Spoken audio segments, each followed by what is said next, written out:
Mr. President, we firmly reject the baseless and unacceptable remarks made by the representative of one country from our region that represents yet another deliberate attempt to politicize this important conference.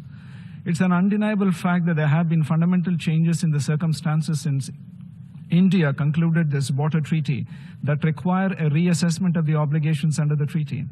These include technological advancements, demographic changes, climate change, the need for clean energy drive, and the threat of persistent cross-border terrorism. Further, the treaty in its preamble says that it is concluded in a spirit of goodwill and friendship. The obligation to honor a treaty in good faith is fundamental to a treaty. However, the unrelenting cross-border terrorism from this country interferes with our ability to utilize the treaty as per the provisions of the treaty.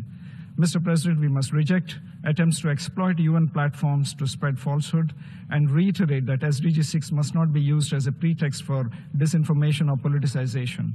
India looks forward to actively participating in the 2026 UN Water Conference. Thank you, Mr. President. Mr. President, at the outset, we thank the co-hosts of the 2026 Water Conference, Senegal and the United Arab Emirates, for extensive and transparent consultations on the themes of the dialogues. As the world's largest democracy and home to over 1.4 billion people, India recognizes that access to safe drinking water and sanitation is not only a basic human right, but also an essential driver of public health, gender equality, and inclusive economic development. Guided by the principle of Sabka Saath, Sabka Vikas, Sabka Vishwas, and Sabka Prayas, together for everyone's growth and with everyone's trust and effort, India has undertaken transformative efforts to achieve universal and equitable access to water and sanitation. Under our flagship Jal Jeevan mission launched in 2019, India aims to provide piped drinking water to every rural household.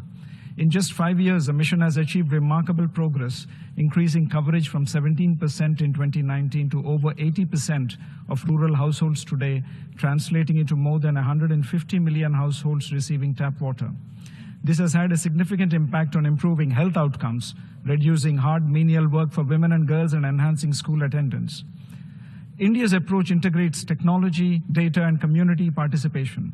Real-time dashboards monitor progress across states, while water quality testing and public awareness campaigns empower citizens. We have also strengthened local governance by empowering village-level local government bodies to manage water supply and sanitation systems. At the global level, India continues to share its experience and best practices through South-South cooperation, supporting partner countries in improving water and sanitation services.